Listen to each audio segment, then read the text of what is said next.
And I don't know if she's, I'm not It might making... not have been an error, that's the bad part. If it was an error, it would be one thing. I don't think it's an error. I think they did it purposely. Whether that, you may well be right, but even if it wasn't purposefully, it's incompetence. Right. Okay, so 1.5 million jobs overestimated. We have access to the some data that no one else does on what has happened month by month with median household income. This is based on unpublished Census Bureau data. It will be released sometime in the next 6 months, but we get an advanced look at it. And so I was telling the president in his first 5 months in office, starting in January through the end of June, the average median household income adjusted for inflation for the average family in America is already up $1,174. That's an incredible number. Yeah. Just came out. Just came out. So that's a giant gain. And if I would have said this, nobody would have believed it. There's your number. We're doing well. So the next one compares, we finally have the 2024 data on what happened with real family income in the United States. And so what I did was I compared the record in Donald Trump's first term with the Joe Biden first term. And you can see that, by the way, these dotted lines here, Mr. President, that's COVID. So if it had not been for COVID, these numbers would have been substantially better. But even taking account President Trump's last year in 2020, we saw a $6,400 real after inflation gain in income for the average family. And that compares with Joe Biden, which was a measly $551. So, Mr. President, you gain 10 times more income for the average family than Joe Biden is because of your policies. And that's taken into consideration COVID, Yep. which a lot of times you don't have to do that. Because but we were I'm very glad you did. We were over almost 8,000 until Look COVID. at that number. Yeah. Okay. So then we looked at which families did the best. And we have data from the Census Bureau that shows by income percentage. So the 25th percentile is the lowest income, 75th percentile is the highest income. And what I find fascinating about this, Mr. President, is every income group did better. The red is President Trump, the blue is President Biden. Every single income group did better under President Trump. But what's really amazing is look what happened under Biden. The lowest income group lost income under Biden. They were poor 4 years after Biden's presidency. No gain virtually whatsoever for the middle class. And the rich was the only group that did better under Biden, which is ironic because Biden keeps saying he was trying to get rid of income inequality. He made income inequality worse, not better. It was President Trump that reduced income inequality. These numbers just came out, by the way. Yep. And then finally, these are the numbers just I just showed you in percentage terms. Mr. President, these are the numbers in dollar terms. So even the lowest income, 25th percent, gained about $4,000 in income. That's a lot for a lower income family. $6,400 for the middle class and almost $10,000 for the richest. So you can see every income group did better under Trump than Biden by a wide margin. That's the story. I think when you look at them, they're all something, but this one chart really says it better than anything. If you look at this is great, but this chart is pretty amazing right here.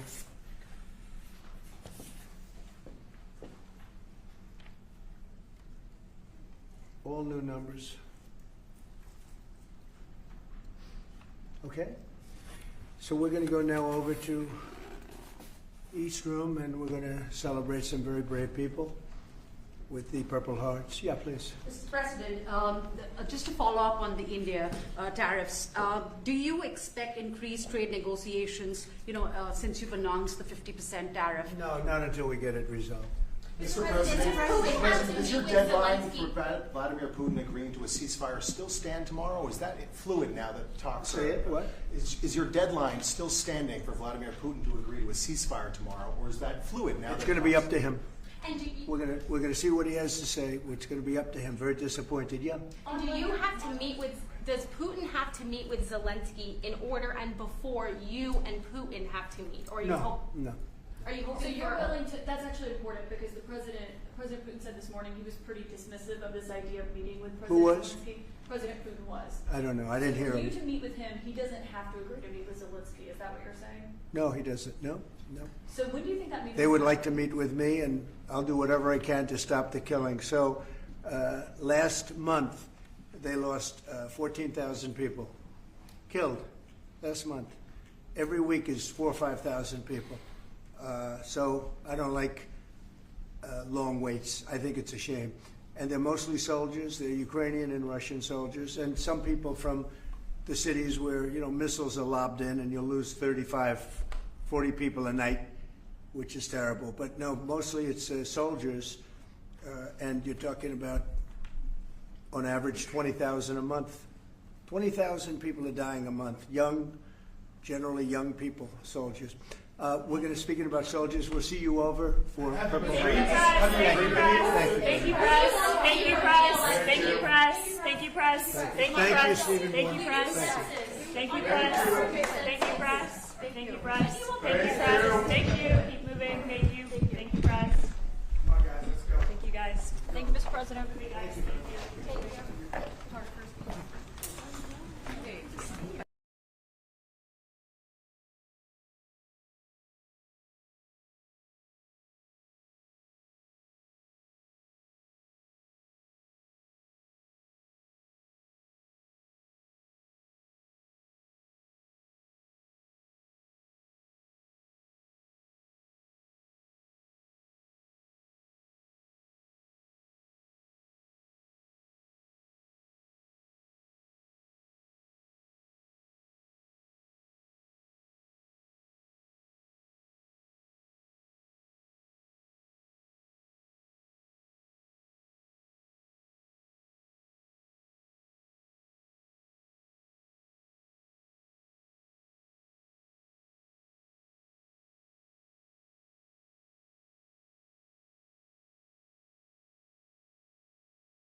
the President of the United States.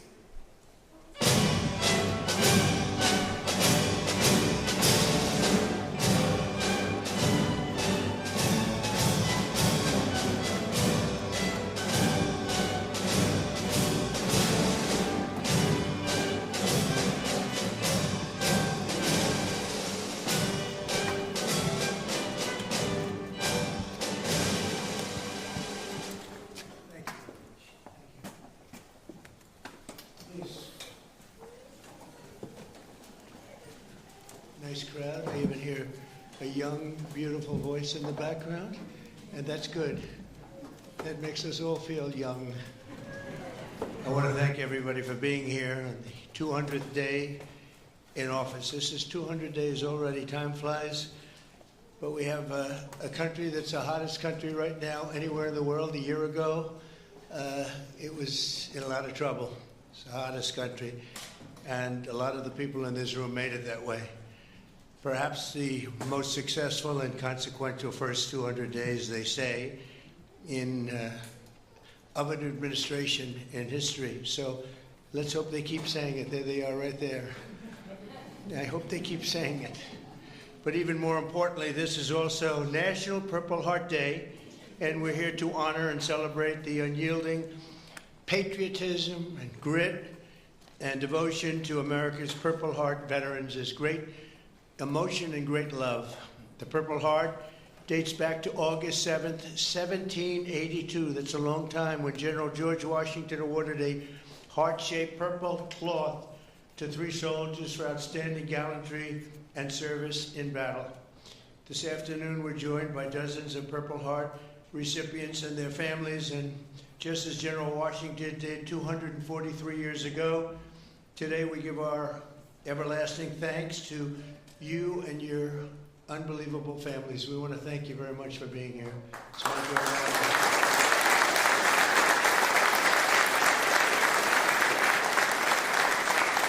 We're also joined by American patriots who love our military and our veterans, including Secretary of Defense Pete Hegseth. You're doing a great job, Pete. Thank you. We're working hard together.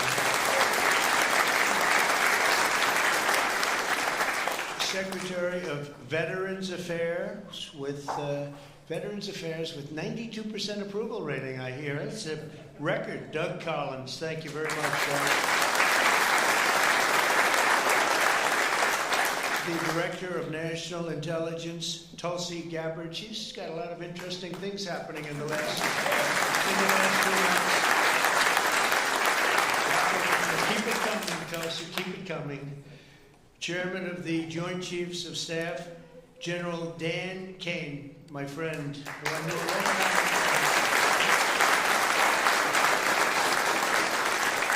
got rid of ISIS in record time. They said it was going to take 4 to 5 years. He did it in 4 weeks. That's when I said, if I get into this again, I'm going to make him the chairman of the Joint Chiefs, and that's what happened. Great job, and he did an incredible job in Iran. I want to thank you very much. Great job, General.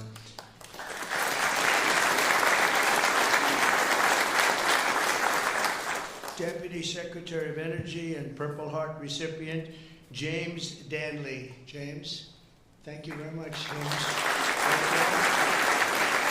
And the Medal of Honor recipient, Captain Paris Davis. Thank you. Where are you? Where might he be? Oh, look at you. You're better looking than I am, I'll tell you that. Thank you very much. We're also joined by the Marine Corps veteran who co-managed my 2024 campaign, a fantastic talent in many ways after he was wounded in battle for our country in Operation Desert Storm, Chris LaCivetta. So where's Chris?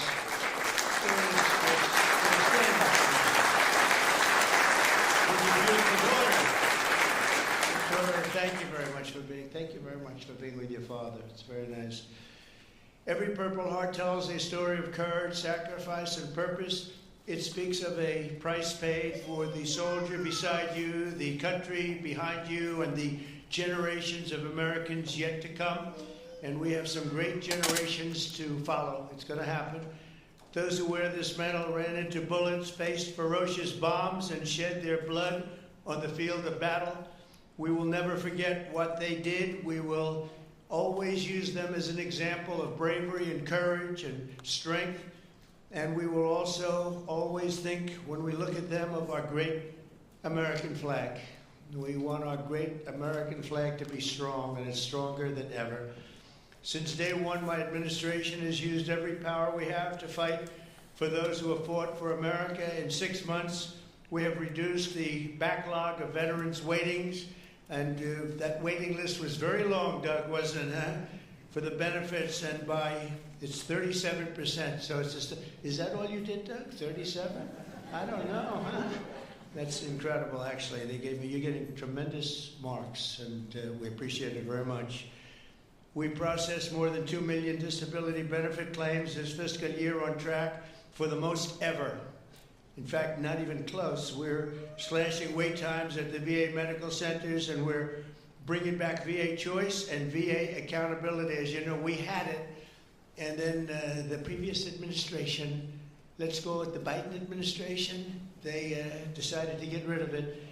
And you know, choice is where if you wait in line for an extended period, or you're not going to see a doctor for a while, you have the right to go out and get a doctor, and we'll pay for it, and you get yourself all fixed up real fast. You don't have to wait 6 weeks, 8 weeks, months like they were doing. And VA accountability, I'm very proud of those. We got them passed. Actually, Doug, you were a member of Congress when we did. You helped us a lot. But we got them passed in the legislature, so they're with us forever. And yet Biden found a way to not use them. But VA accountability, that's when we have bad people in the Veterans Association that were taking advantage of people, hurting people, and they weren't in prime time. In prime time, they wouldn't have touched them, but they weren't quite in prime time, and they were doing bad things. They were sadists, they were thieves, and some bad people. We had 9,000 of them. We fired every one of them, and it was a great thing. And then he put some of those people back. I don't know why they did that, but they did it. But we got them out again, I think, Doug, right? So it's good. So we had VA choice, VA accountability, something we're very proud of. I'm also working to keep my promise to end veterans' homelessness in America. In May, I signed an executive order to open the National Center for Warrior Independence in Los Angeles, California, which will house up to 6,000 homeless vets. It's going to be beautiful.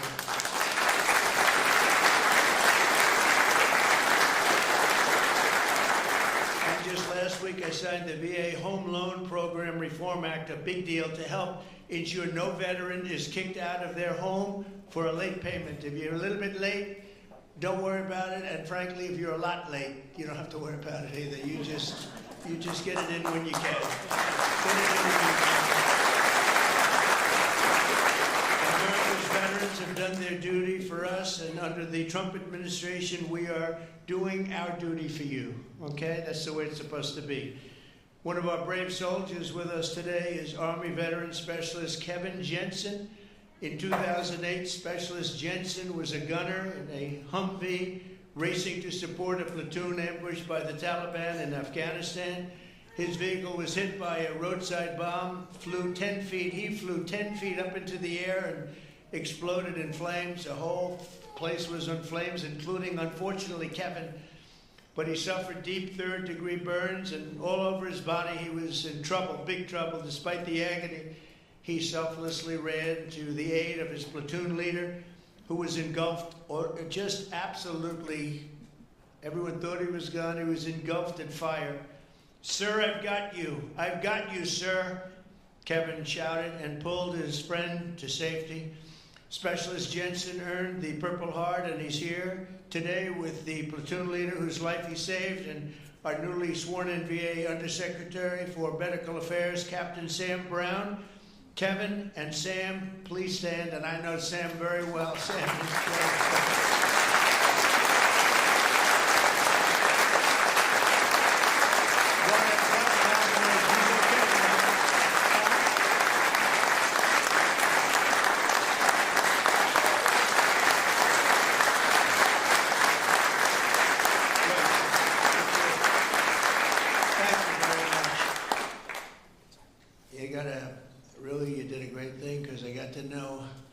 him and his really beautiful wife. You know, you're not allowed to say beautiful anymore. It's political suicide, they say. But I'll say it anyway. And the most beautiful family you've ever seen. And I just want to thank you for having done, and you for your great bravery. It's really great. Thank you both for being here. Appreciate it. Thank you. Also with us is 24-year Army veteran Brian Willett. In 2010, Staff Sergeant Willett was conducting a resupply mission in Afghanistan when his vehicle was struck by a roadside bomb. You know who did the roadside bomb, right? Soleimani. Where is he? Where is he? Where is Soleimani? He did. He was the father of the roadside bomb. They say 92% of the people who got either killed or badly hurt, it was Soleimani. He was the one that did it more than anybody else by far.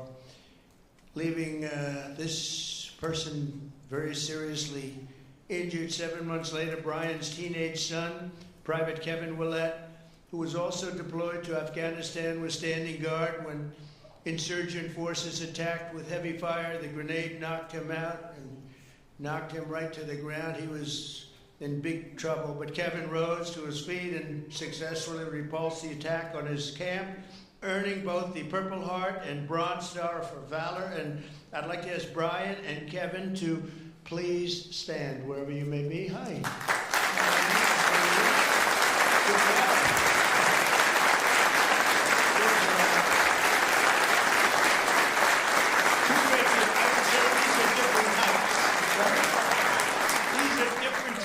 Right? But same blood, that's all we care for. It's very good. You both look great. Thank you both very much. Appreciate it.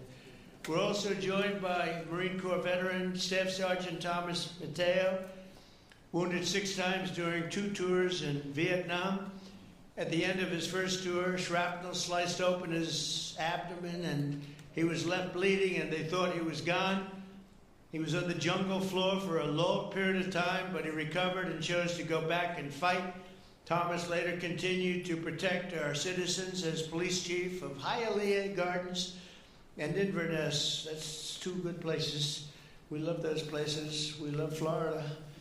Every time I ran there, I won, so I gotta love it, right? Set records. We have the all-time record, Thomas. And he was one of the very rare 6-time recipients of the Purple Heart. Boy, you got hit. Where's Thomas? 6 times, you got to be kidding. That's pretty tough stuff. And look at you, you look fantastic.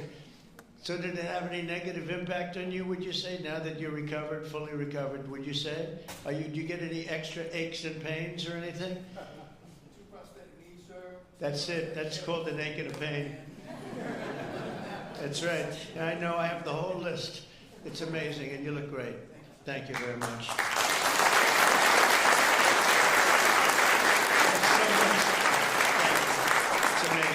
Amazing.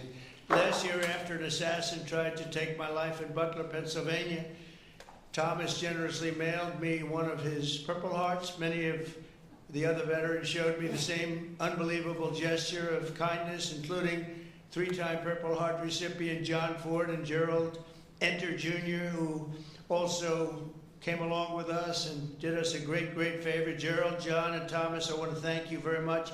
What a great honor to get those Purple Hearts. I guess in a certain way it wasn't that easy for me either when you think of it, but you went through a lot more than I did, and I appreciate it all very much. Thank you. Thank you. Where are you? Stand up, please. Please. Thank you very much. Thank you very much.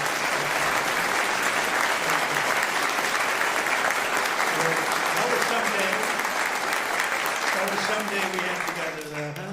That was someday we had together. Thank you both very much. Thank you all.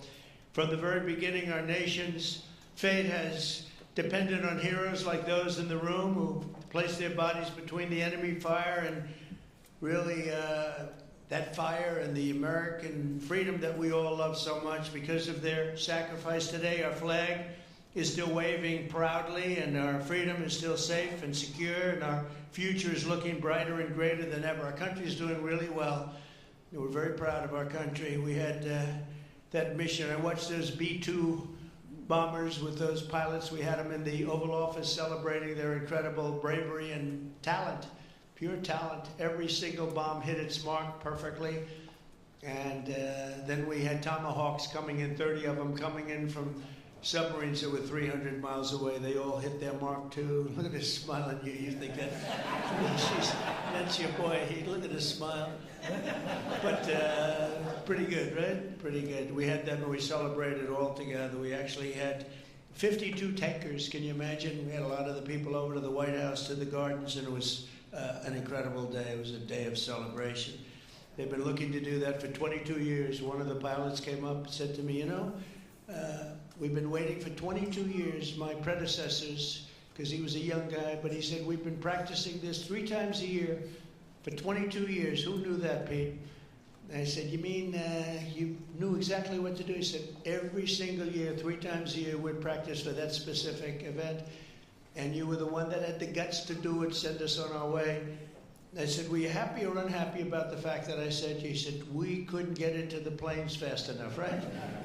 I said, well, you guys are different, but they're really talented people and special. We've had some incredible success. But I want to give a very special thanks to all of the Purple Heart recipients that are with us today and all over the country and all over the world, frankly. And I'll now sign the proclamation officially declaring this as National Purple Heart Day. Very special day. Thank you very much, everybody. Thank you.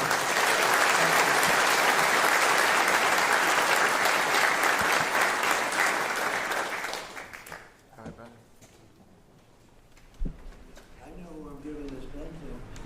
That guy right there. 6 times.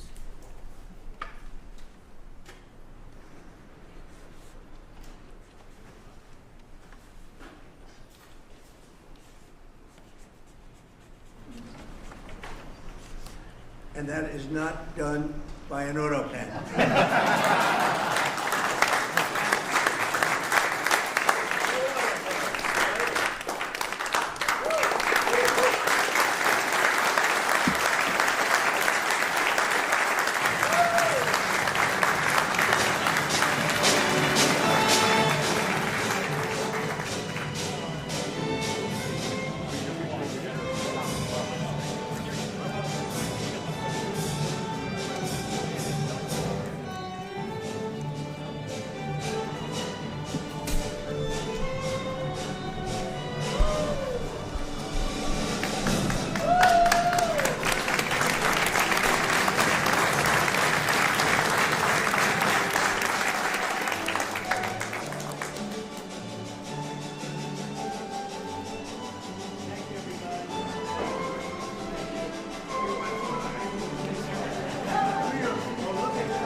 Yep.